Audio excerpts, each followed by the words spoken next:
Ora então, dei aqui 2 minutos de tolerância para quem não conseguiu chegar a horas e quero começar por desejar a boa tarde a todos. O meu nome é Manuel Ferreira Mendes, sou advogado, sou presidente da Delegação Regional de Lisboa da ANJAP e sócio da Costa Pinto Advogados e queria em nome da Delegação Regional de Lisboa dar-vos a todos as boas-vindas ao nosso webinar sobre contratação e assinatura eletrónica. É um tema que é do maior interesse de todos, principalmente nesta fase em que temos um distanciamento compulsório e em que há a necessidade de, muitas vezes, fazer a assinatura de documentos por esta via. Vou muito rapidamente explicar como é que vai funcionar. Temos uma conferência agendada para cerca de 1 hora. Vamos começar pela intervenção do David Paula.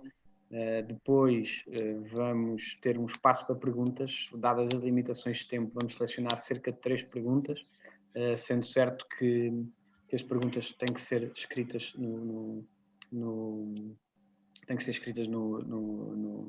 nos comentários do vídeo, que depois nós selecionaremos. Infelizmente não vamos poder responder a todas, como podem imaginar, mas tenho a certeza que o David Paula estará disponível a seguir, para caso quem queira falar com ele individualmente, e ele poderá ajudar-nos nas questões que têm. Faço só uma brevíssima apresentação do nosso brilhante advogado que temos hoje aqui entre nós, é o David Paula, é associado sénior da Vieira da Almeida, da área de comunicações, proteção de dados e tecnologia, e vogal da Direção Regional de Lisboa, da ANJAP, onde tem feito um trabalho muito meritório e que desde já agradeço. Passo assim sem mais, porque ninguém está aqui para me ouvir, mas sim ao nosso orador, a apresentação do David Paula sobre a contratação por via eletrónica e assinatura dos documentos. Obrigado. Boa tarde, antes de mais obrigado pelas simpáticas palavras, Manel. Gostaria também de agradecer a vossa presença, fazendo também votos de que se encontrem todos bem, com saúde, nestes tempos complicados que estamos a viver. Enfim, e é precisamente porque a vida não pode ficar suspensa nesta época de sucessivos confinamentos. Como o Manel bem disse, pensámos em trazer-vos uma apresentação sobre um dos temas que mais questões tem gerado nos últimos meses, o tema da contratação por via eletrónica, em especial ou com especial enfoque na questão da assinatura de documentos com recurso a assinaturas eletrónicas. Muito rapidamente, e passando o programa de hoje em revista, vamos começar por falar de forma muito breve da contratação eletrónica, recuperando aqui alguns conceitos importantes para aquilo que se vai seguir e que é efetivamente a matéria da assinatura eletrónica de documentos, que vai incluir a análise das várias modalidades de assinatura eletrónica, os efeitos legais, uma referência às várias soluções que existem no mercado. Depois terminaremos com uma alusão às circunstâncias muito concretas do Decreto-Lei 12A/2020, que vai estabelecer aqui algumas regras temporárias e excepcionais durante o estado de emergência, que são bastante importantes, e vamos terminar depois com algumas considerações sobre a questão do armazenamento de documentos. Ora bem, antes de mais, como veremos mais tarde, e de resto também como já foi transmitido pelo LinkedIn, o objeto principal da nossa apresentação é a posição de assinaturas eletrónicas em contratos celebrados entre empresas. Isto porque, em primeiro lugar, o tema da contratação eletrónica é muito vasto, e seria muito complicado cobrir todos os detalhes em tão pouco tempo, e em segundo lugar, porque, como já dissemos, a questão da utilização das assinaturas eletrónicas parece-nos que, também por experiência própria, é aquela que está mais na ordem do dia e que por isso será mais útil para vocês. Mas antes disso, não podemos começar sem fazer uma distinção dos vários tipos de documentos e das suas realidades também muito, muito próprias. Então, os documentos são geralmente distinguidos entre documentos físicos ou analógicos e os documentos eletrónicos. Regra geral, todos os documentos relativos à atividade de uma empresa podem estar em formato eletrónico, com algumas exceções, como sejam os documentos autênticos ou os documentos autenticados, como as escrituras públicas, as procurações autenticadas, como vamos também ver a seguir. De qualquer modo, convém distinguir, e esta é uma distinção bastante importante, como vamos ver também a seguir, aquilo que é um documento eletrónico nativo, originário, que é basicamente um documento criado apenas por ferramentas digitais e que depois é comunicado, transmitido e é também conservado em formato digital. Ou seja, temos aqui o exemplo clássico de um contrato que é feito no Word, que é gravado em formato PDF e depois é enviado por e-mail para o seu destinatário, e depois temos do outro lado os documentos eletrónicos digitalizados ou derivados, que resultam precisamente da passagem de um determinado documento, de um contrato, do mundo físico para o mundo digital através da digitalização, portanto de um scan ou de uma fotografia. Aqui temos, por exemplo, o contrato que é assinado com uma caneta, digitalizado e enviado para a outra parte, que é bastante comum e todos deverão já ter feito.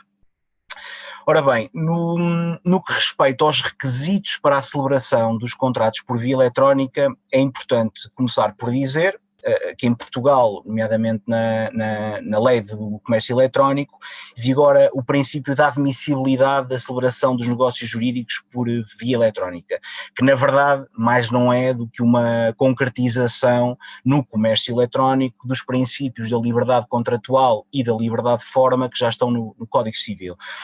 Este princípio abrange todos os negócios jurídicos, exceto aqueles que sejam expressamente recusados por uma norma, cuja aplicação seja recusada por uma norma legal.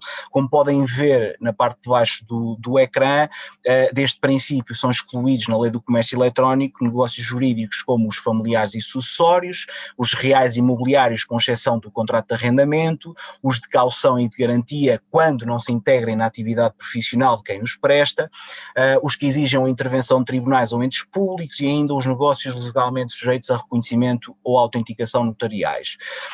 Para além disso, notem também que estamos sobretudo centrados nesta apresentação naquilo a que chamamos a contratação eletrónica interpessoal, ou seja, contratos que são celebrados por via eletrónica, em que a tecnologia serve como meio de comunicação entre as partes, mas em que há efetivamente uma intervenção humana no computador remetente e no computador de destino, ou seja, são duas pessoas que estão fisicamente a mexer num rato e a celebrar contratos. Por outro lado, temos os contratos eletrónicos em sentido estrito, ou também chamados interativos, em que uma pessoa interage com um determinado sistema, que é o que acontece quando nós estamos a celebrar um contrato online, quando estamos a aceitar termos e condições online, quando vamos ao Facebook e aceitamos os termos e condições do Facebook, por exemplo, subscrevemos um contrato na internet, do outro lado não está uma pessoa física a enviar-nos o contrato. Ainda existe uma terceira modalidade, essa mais, digamos, residual, que é a contratação eletrónica intersistémica, em que dois sistemas comunicam entre si e não existe qualquer intervenção humana. É aqui, por exemplo, que se insere a realidade também muito própria dos smart contracts, mas pronto, mas isto já são, digamos, contas de outro rosário, portanto ficará para uma próxima sessão. Para além dos princípios de que falámos neste último slide, os contratos eletrónicos também ainda estão sujeitos a outros princípios que resultam, digamos, da própria essência do contrato eletrónico. Dentre estes princípios, salientam-se o princípio da identificação, segundo o qual as partes devem estar devidamente identificadas, e o princípio da autenticação, segundo o qual é necessário que a autenticidade do conteúdo do documento seja assegurada para que não existam dúvidas sobre qual é que foi, digamos, a manifestação de vontade das partes. E é precisamente pelo recurso a mecanismos de assinatura eletrónica, digamos, aliás, é pelo recurso a mecanismos de assinatura, seja autógrafa ou eletrónica, que se atinge, digamos, esta finalidade. As assinaturas têm, de facto, como objetivo não só assegurar a identidade e a autenticidade do conteúdo do documento ou da mensagem do contrato, mas também fazer prova de que a declaração pertence àquela pessoa e que não foram feitas quaisquer alterações ao conteúdo original. Vamos, portanto, analisar as diferentes modalidades de assinatura eletrónica, o problema jurídico da força probatória, do documento eletrónico e também outros temas, como já falámos no segundo slide, como depois, mais tarde, os efeitos, depois dos efeitos legais, a questão do Decreto-Lei 12A/2020 e também depois a terminar com a questão do armazenamento físico ou digital dos documentos. Importa começar por dizer que, mesmo que a regra seja a da liberdade contratual, alguns contratos devem, por requisito legal, ser assinados. Por isso, por isso interessa perceber do que é que verdadeiramente estamos a falar quando falamos em assinatura. E a assinatura, quer dizer, é muito simples, não é mais do que o ato pelo qual o nome de uma pessoa é colocado sobre um documento para indicar a sua autoria. As assinaturas são usualmente classificadas entre assinaturas autógrafas e manuscritas e assinaturas eletrónicas. A assinatura autógrafa é tão simplesmente a assinatura que é colocada por uma pessoa de próprio punho, portanto escrita num suporte físico, como, por exemplo, um papel, embora possa ser colocada noutros suportes.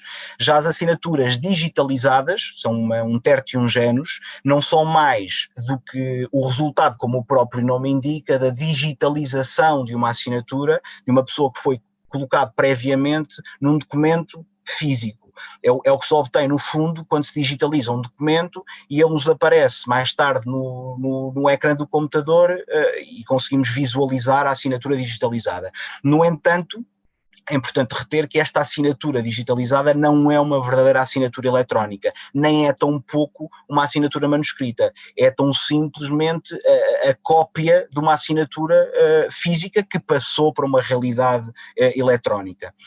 Por último, temos a assinatura eletrónica, que é uma espécie de símbolo, muito resumidamente e de uma maneira muito simplista, é uma espécie de símbolo que é colocado num documento eletrónico. De acordo com o Regulamento da União Europeia 910/2014, também conhecido como Regulamento EIDAS, que é a peça legislativa mais importante neste domínio das assinaturas eletrónicas, a assinatura define-se como um conjunto de dados que estão em formato eletrónico e que se ligam a outros dados em formato eletrónico e que são utilizados pelo signatário para assinar um documento eletrónico. Existem então vários tipos de assinaturas eletrónicas às quais correspondem valores probatórios também diferentes. A assinatura eletrónica simples, a assinatura eletrónica avançada e a qualificada. A assinatura eletrónica simples, também chamada de standard, e costuma ter a designação em inglês de SIS, é aquela que não preenche, no fundo, os requisitos do Regulamento Europeu, não se encontra regulada no Regulamento Europeu, mas ainda assim é considerada uma assinatura eletrónica. Incluem-se aqui realidades tão simples como, por exemplo, o PIN que vocês colocam no vosso telemóvel, ou o clique que fazemos num processo de aceitação online, como falámos há pouco, dos termos e condições, por exemplo, dos termos e condições do Facebook, ou mesmo, por exemplo, aquela assinatura que se coloca naquela maquininha do El Corte Inglês quando fazemos pagamentos. Esta assinatura, apesar de aí já haver aí uma realidade também biométrica, que também não é despeciente, e também vamos falar de seguida. Esta assinatura, como eu disse, não se encontra regulada no regulamento, pelo se considera, no fundo, que estamos perante uma assinatura eletrónica simples ou standard, quando portanto, a assinatura não cumpre, não reúne os requisitos do regulamento para assinaturas avançadas ou qualificadas. Portanto, ao contrário, estaremos perante esta assinatura. A assinatura avançada, por seu turno, que se encontra efetivamente regulada no regulamento, passa o pleonasmo, é aquela assinatura que é o resultado de um processamento eletrónico de dados, utilizado para a criação de uma assinatura cujo signatário pode, com elevado nível de confiança, utilizar sobre o seu controle exclusivo. está associada a um único signatário e permite identificar qual é que é este signatário. Já a assinatura eletrónica qualificada é a assinatura eletrónica que cumpre os requisitos da assinatura avançada, portanto parte da base da assinatura avançada e que, para além disso, é emitida por dispositivos de criação de assinatura que se traduzem em dispositivos certificados e é acompanhada de certificados que cumprem os requisitos do regulamento. E o que é que são estes tais certificados? Ora bem, o certificado é no fundo um documento eletrónico que liga os dados da assinatura do signatário ao seu titular e confirma a identidade desta pessoa, ou seja, no fundo funciona como uma espécie de versão eletrónica do bilhete de identidade da pessoa. E este certificado passa a qualificado quando apresentar as características previstas na lei, no regulamento, e for também emitido por uma entidade que preenche determinados requisitos que se encontram no regulamento e que não vamos explanar aqui porque é uma lista bastante grande. Esta entidade que emite o certificado é designada por entidade certificadora. E o que ela faz, em termos muito resumidos, é basicamente confirmar a autenticidade da assinatura. Na prática, é como se a assinatura daquele utilizador, a assinatura eletrónica daquele utilizador, fosse autenticada por um notário. E como é que sabemos se uma assinatura eletrónica é válida? Isto, de uma maneira muito prática, existem 3 maneiras perante um documento PDF de verificar em que estado é que se encontram, digamos assim, as assinaturas e os certificados. Se abrirem um documento PDF, conseguem, em primeiro lugar, na barra de cima do PDF, verificar esta informação. Podem ver aqui no ecrã, o ponto número 1 está azul. Se estiver válida, estará azul, se não estiver, aparecerá vermelho.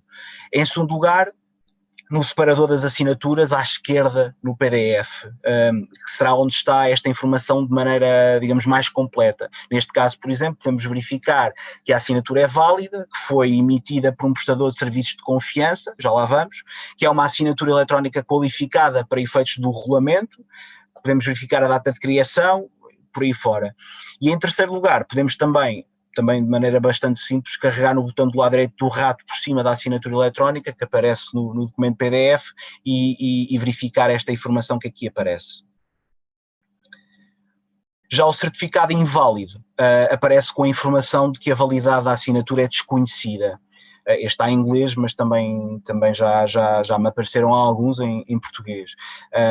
Mas atenção que esta informação pode também significar, não que o certificado é inválido ou a assinatura padece de algum defeito, mas que neste documento foi aposta uma assinatura eletrónica simples e não uma assinatura eletrónica avançada ou uma assinatura eletrónica qualificada.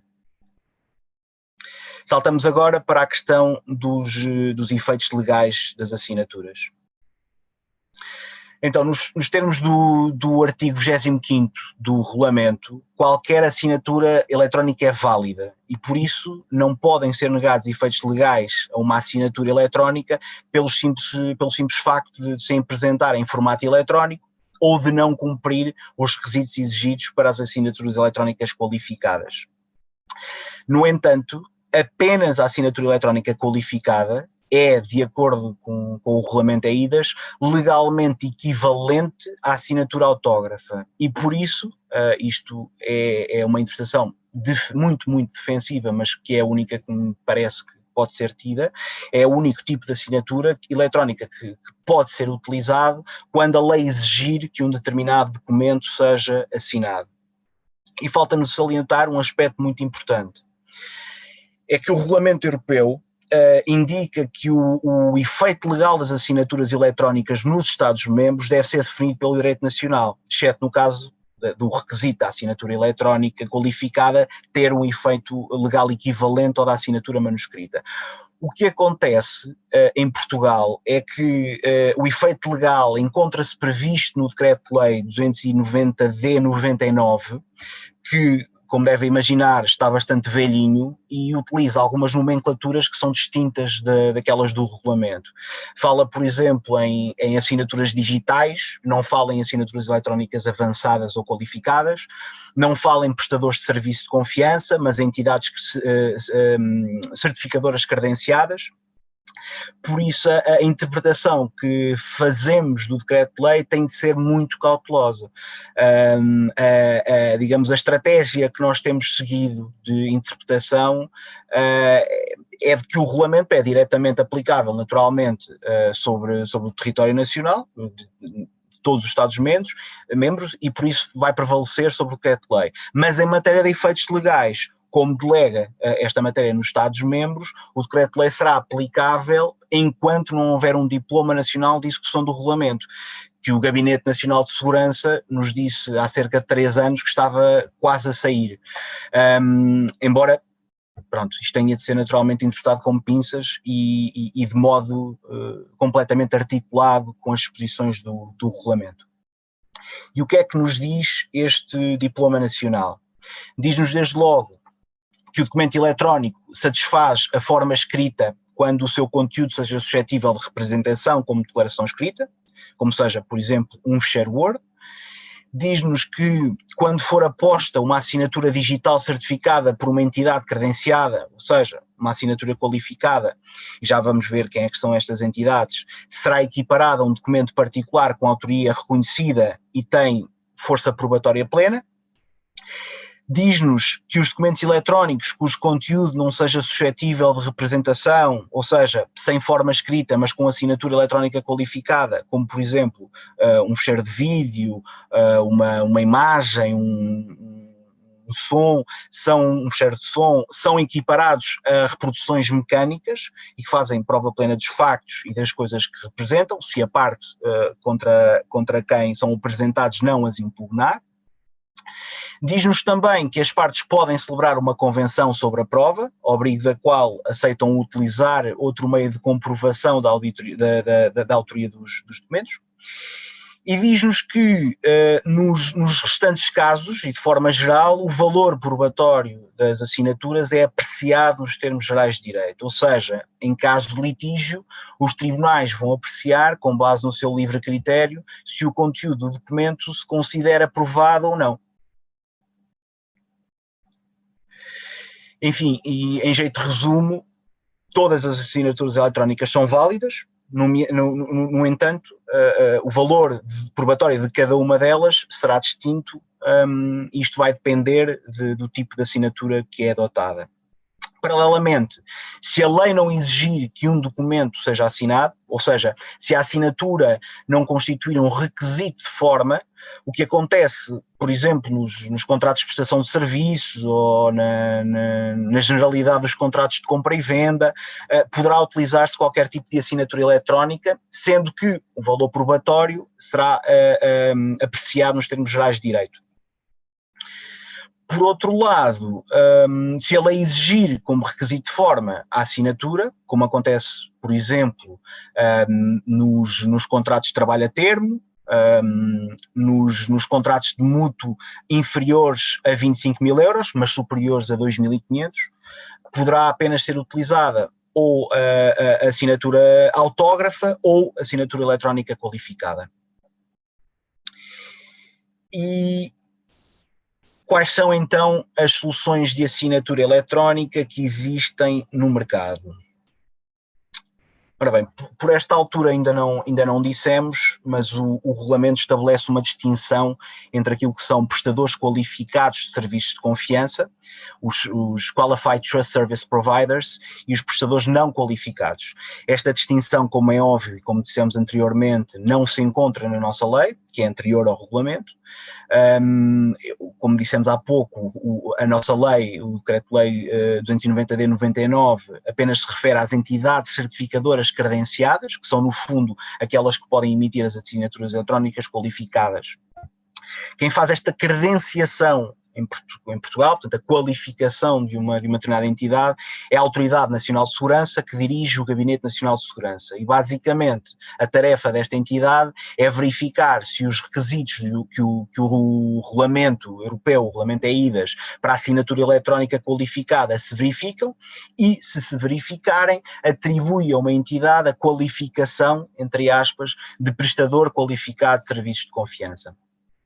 Uma das maneiras de verificar quais é que são as entidades que são credenciadas em Portugal é através do site do Gabinete Nacional de Segurança, embora a lista, como podem ver, se encontre em código, o que dificulta um bocadinho a nossa tarefa. De todo modo, neste momento, e podem ir ao site do GNS e pesquisar, a Multicert, a Digital Sign e a Assine são as entidades privadas que são consideradas Qualified Trust Service Providers e que se encontram, portanto, na Trusted List do Gabinete Nacional de Segurança.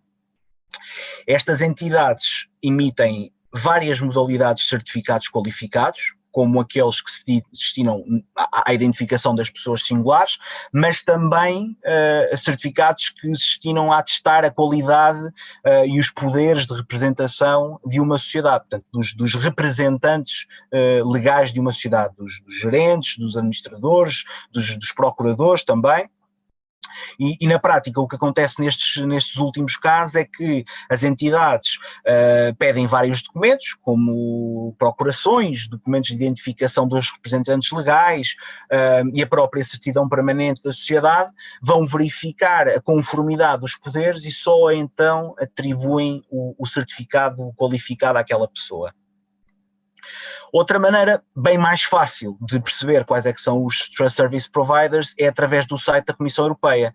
Contém esta informação que vocês estão a ver, não só naturalmente de Portugal, mas de outros Estados-membros também.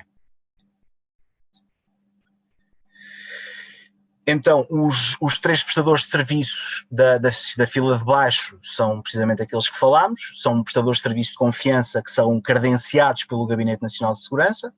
Os outros são algumas das soluções existentes, ou têm algumas das soluções existentes no mercado, sendo que aquele do canto superior esquerdo, a DocuSign, que é uma entidade que é credenciada pela autoridade francesa, é provavelmente aquele que é a solução mais utilizada neste momento a nível internacional, pelo menos pela nossa experiência das questões que nos têm surgido dos nossos clientes, é este o prestador de serviços mais utilizado.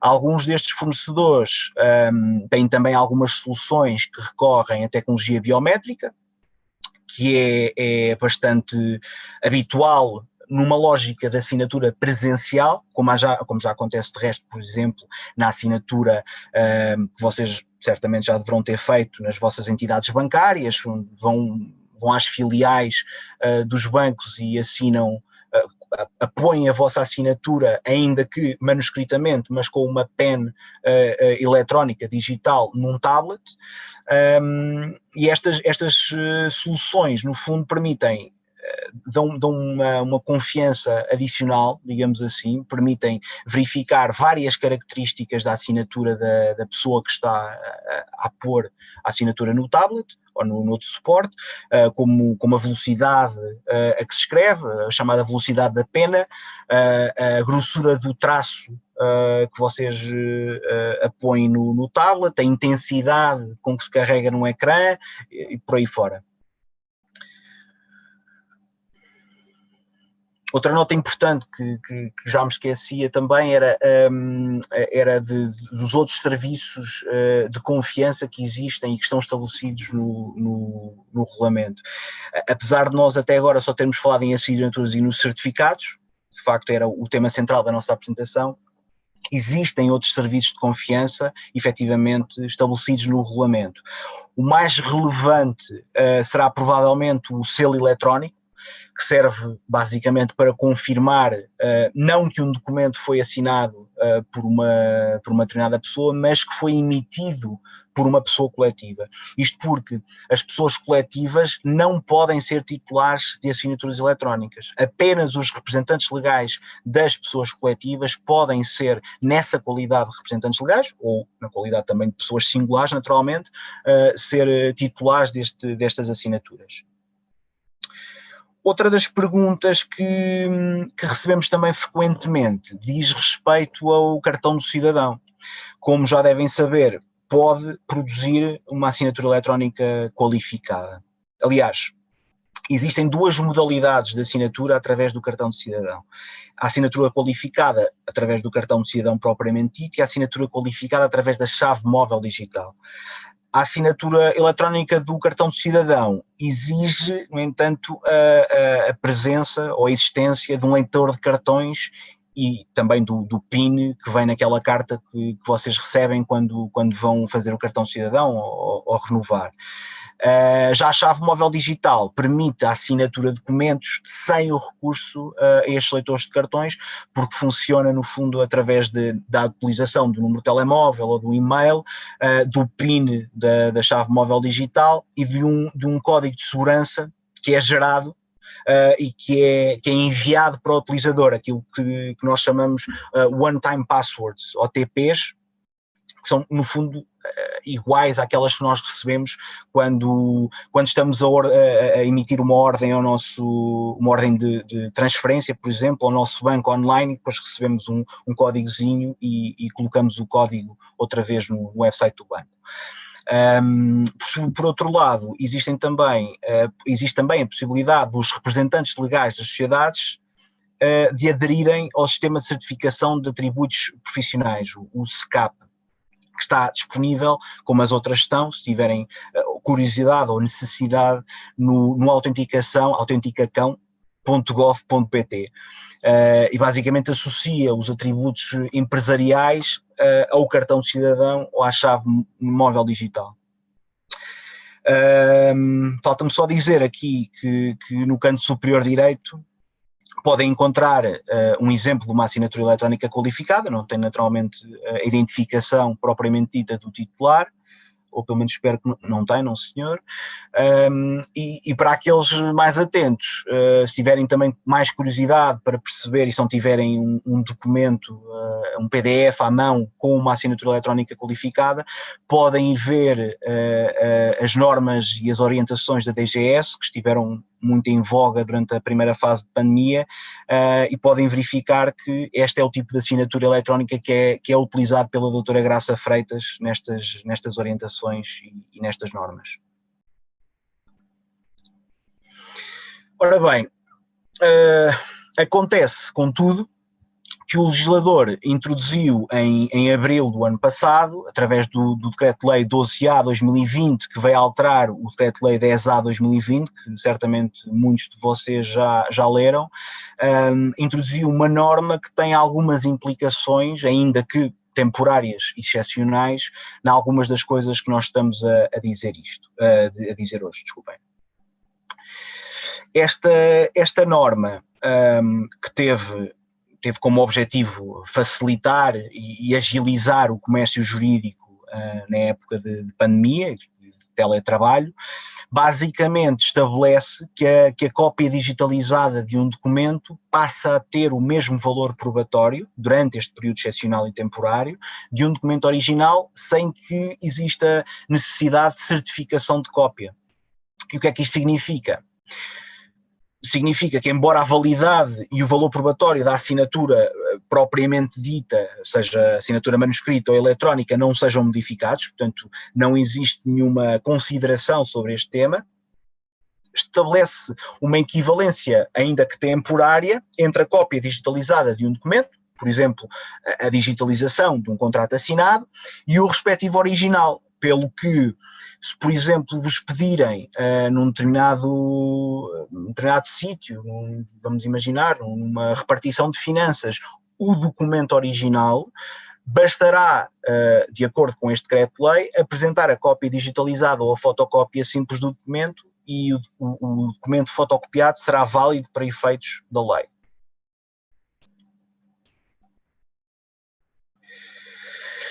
Estamos mesmo a terminar, queria só dar-vos uma última nota para, no fundo, responder à pergunta e depois, ou seja, como é que eu guardo os documentos que contenham uma assinatura eletrónica? Muito simples. o armazenamento de um documento que contenha uma assinatura eletrónica pode, em abstrato, fazer-se de duas formas. Por um lado, através do armazenamento digital, ou seja, basicamente o documento digital é armazenado, é recebido e é armazenado no mesmo formato em que foi criado. Desculpem, acho que apareceu aqui qualquer coisa que não era suposto. Por outro lado, através do armazenamento físico, em que o documento é impresso e é esse documento que é no fundo guardado. O ponto fundamental a reter é o seguinte: uma assinatura eletrónica apenas vai, digamos, sobreviver ou subsistir enquanto assinatura eletrónica se estiver em formato eletrónico. Ou seja, se por acaso imprimirmos um contrato que contenha uma assinatura eletrónica, a partir do momento em que o contrato passe do mundo digital para o mundo físico, deixamos de poder verificar todos os requisitos que falámos anteriormente. Ou seja, se o certificado é válido, qual é que foi a data de assinatura, quem é a entidade certificadora, etc. Por isso, se por acaso quiserem imprimir o documento, um documento qualquer que recebam, não se esqueçam, naturalmente, e isto mais uma vez é uma opinião e é uma posição defensiva, de guardar o documento original no computador, no disco externo, numa pen, na cloud, onde quiserem, porque se houver algum problema, isto vai ter muita importância para efeitos probatórios em caso de litígio. Em todo o caso, há uma ressalva, é que se o contrato não tiver de ser assinado, pode argumentar-se que guardar o documento em formato físico é possível porque, embora se perca a assinatura eletrónica, ela já não era um requisito de forma anteriormente, ou seja, o contrato tinha liberdade de forma, não carecia de assinatura ou não carecia de assinatura e de forma escrita, e neste caso a única coisa que se afeta efetivamente é o valor probatório da assinatura. Ainda assim, naturalmente, parece-nos também numa lógica de cultura paperless, sempre mais seguro e melhor guardar o original e não apenas uma cópia em formato físico.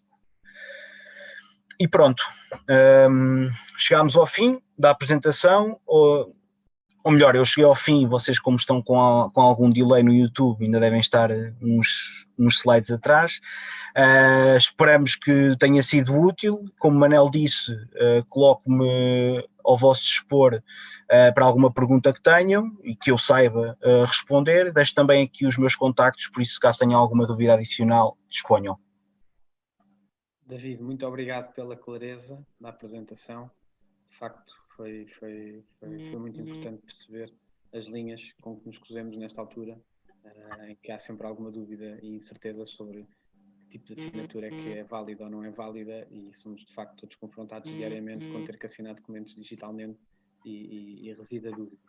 Entretanto, tenho aqui já algumas perguntas que dentro do período que temos vou tentar respeitar, que vou fazer, e elas são a seguinte.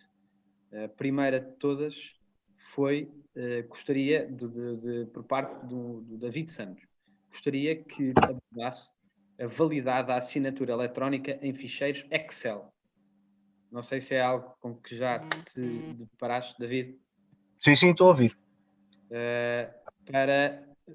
A pergunta é para validar a assinatura eletrónica em ficheiros Excel.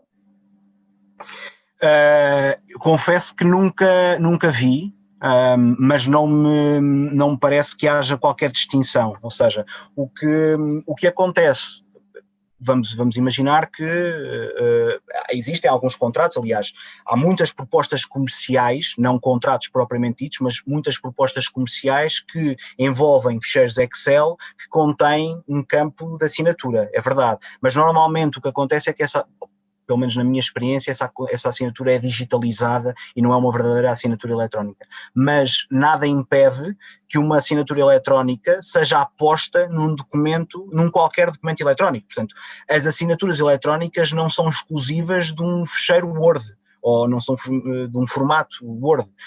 Podem ser apostas em ficheiros Excel, não há qualquer tipo de problema. Ótimo. Temos aqui outra pergunta do Joaquim Mota, que é a seguinte: poderão os administradores de uma empresa usar a assinatura através da chave móvel digital para assinar um documento, contrato, por exemplo, mantendo os seus poderes de representação da empresa?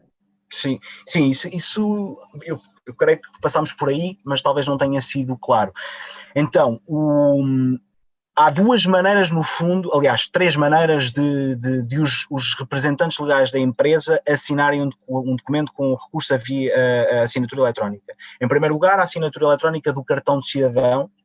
Em segundo lugar, a chave móvel digital. O que acontece, e depois o SCAP, o que acontece é que há uma terceira via, que é de os representantes legais assinarem não na qualidade de representantes legais, mas como pessoas singulares que concomitantemente são representantes legais, que é diferente. Ou seja, o que é que envolve esta terceira via? É a necessidade de não só a assinatura eletrónica que é aposta ter a identificação daquela pessoa que é representante legal, mas também ser fornecido mais um meio de prova, como seja, por exemplo, uma certidão permanente que ateste os poderes de representação daquela pessoa. Pronto, eu não sei se fui claro.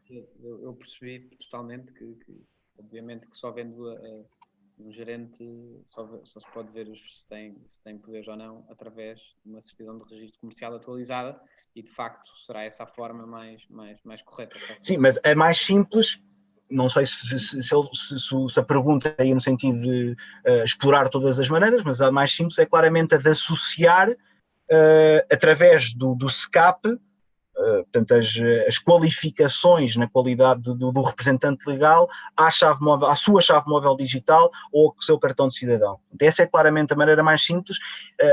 Pode a empresa não estar disposta, ou a pessoa singular não estar disposta a associar as suas qualidades de representante legal à sua chave móvel e digital, e então utilizar esta terceira via da necessidade de um documento que ateste os seus poderes de representação. Outra pergunta que temos de um VP Meira, que diz: boa tarde, podemos por conseguinte deduzir que qualquer documento para o qual a lei exige um reconhecimento presencial não pode ser assinado com recurso a uma assinatura eletrónica? Repete, desculpa. Qualquer documento para o qual a lei exige um reconhecimento presencial não pode ser assinado com recurso a uma assinatura eletrónica?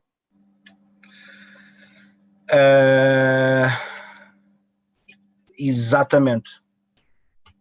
Porque a lei do comércio eletrónico exclui essa possibilidade. Eu acho que a pergunta tinha o seu quê de retórica e vinha na sequência do que tu... Mas isto, atenção, porque isto não é...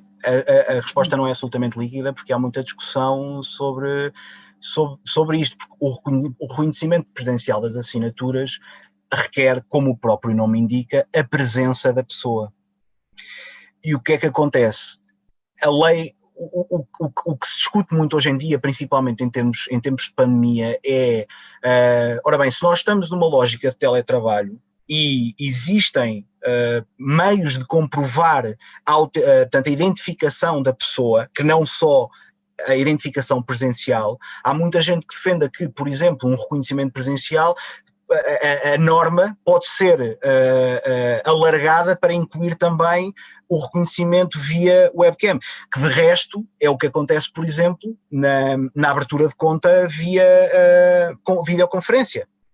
A lei, acho que é o aviso 2018 do Banco de Portugal, já permite que exista uma recolha da assinatura através de portanto, é literalmente a recolha, não é a assinatura propriamente dita, é uma recolha através do cartão de cidadão, através de uma fotografia que é efetuada ao cartão de cidadão, e depois a comprovação da identidade da pessoa para efeitos de branqueamento de capitais através de videoconferência. Portanto, já existe, digamos, um precedente na lei, mas a maneira mais defensiva de fazer isto é, de facto, a de o reconhecimento presencial da assinatura continuar a ser presencial e não haver possibilidade de, por exemplo, por via eletrónica, se pôr uma assinatura eletrónica a um documento que foi enviado, por exemplo, tu, Manel, enviaste-me um documento e eu reconheci a tua assinatura por esta via. Não sei se responde, espero que sim. Sim, foi claro. Pelo menos para mim ficou claro. Depois temos aqui mais algumas perguntas. Uma que eu posso responder é se o webinar ficará disponível para visualização.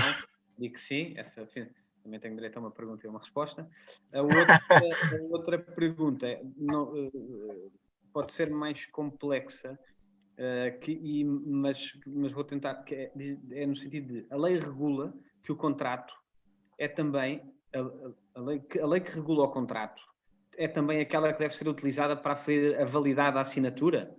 Ou no caso em que há duas contrapartes em países diferentes, cada uma deverá aferir a validade da assinatura da contraparte ao abrigo do seu ordenamento jurídico? É o típico caso de uma pessoa estar aqui e outra pessoa... Claro. Sim, isso é uma pergunta também muito relevante. Assim, essa questão das cross-border transactions é muito relevante. O que nós fazemos, também creio que é a posição mais acertada, é de interpretar qual é que é o requisito de forma na lei aplicável ao contrato. Vamos imaginar, isto acontece muitas vezes e pode ser, entre aspas, problemático, cada vez mais problemático agora com o Brexit. Acontece muitas vezes na assinatura de contratos cross-border, Portugal, Inglaterra, contrato que esteja sujeito à lei inglesa, a lei inglesa, portanto, é uma lei própria, já não me recordo do nome, mas é qualquer coisa, Digital Act, não tenho a certeza. E tem requisitos próprios, tem requisitos que serão menos restritos do que os do regulamento EIDAS, que é em termos hierárquicos aquela lei mais forte em termos daquilo que são os requisitos das assinaturas eletrónicas. E muitas vezes os clientes perguntam-nos se podem assinar um documento no Reino Unido com recurso a uma assinatura eletrónica simples, e dizem que esse é um requisito da lei. E o que nós respondemos é, mas esse não é um requisito da nossa lei, e o contrato está sujeito à lei portuguesa, portanto, se vocês não conseguirem adotar uma solução de assinatura eletrónica qualificada, estou a imaginar o exemplo de um contrato que carece de assinatura como requisito de forma ao abrigo da lei portuguesa, o que acontece é que eles ou vão ter de assinar o contrato com recurso a uma assinatura manuscrita, ou então vão ter de arranjar um mecanismo de assinatura eletrónica qualificada. Claro, faz sentido. Dá, acima de tudo, segurança jurídica, não é? Que é o que claro. No final do dia. E deixa-me só acrescentar um ponto, Manel, por último, que também é relevante. Esta matéria, naturalmente, é uma matéria que ainda se baseia muito naquilo que é a interpretação que é feita da lei nacional e do regulamento europeu, porque na verdade não existe propriamente jurisprudência portuguesa a versar sobre estas matérias. Uma das coisas, um dos últimos pontos que vos queria deixar é o seguinte: isto obviamente que é a nossa posição, é uma posição que é defensiva, que é a posição que mais salvaguarda os interesses dos nossos clientes, mas naturalmente nós temos conhecimento que há muitas empresas que optam por correr o risco de não ter uma assinatura eletrónica qualificada quando a lei exige para esse contrato ou para esse ato uma assinatura eletrónica qualificada. Vou-vos dar um exemplo. O exemplo que eu dei há pouco dos contratos de trabalho a termo certo, que carecem de assinatura e cujo incumprimento dessa forma, esse requisito de forma, portanto, resulta na conversão do contrato de trabalho a termo certo num contrato de trabalho sem termo. Portanto, não existe o risco de nulidade, mas pode existir o risco de conversão. Este é um risco que é assumido por muitas empresas portuguesas, ou seja, há muitas empresas que têm uma grande força de trabalho, têm muitos contratos para assinar, mas que não querem incorrer nos custos das assinaturas eletrónicas qualificadas, que optam por correr este risco. E este risco, ainda para mais, é suportado pelo facto de as Frequently Asked Questions da ACT não responde, portanto, a resposta à pergunta, o contrato pode ser assinado com recurso à assinatura eletrónica, é um NIN. Portanto, basicamente dizem, as assinaturas têm de cumprir os requisitos da lei. mas não dizem nem que sim, nem que não. E a resposta mais óbvia e mais direta e mais defensiva seria sim, desde que a assinatura aposta seja uma assinatura eletrónica qualificada. Portanto, nós temos conhecimento que isto de facto acontece. É um risco que se corre, e pronto, mas isso já entra na perspectiva mais comercial e menos jurídica da coisa. Claro. Então, David, obrigado. Damos assim por encerradas as perguntas.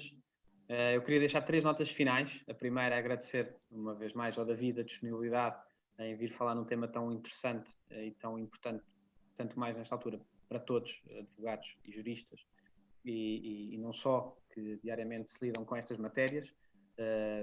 Foi ótimo e obrigado.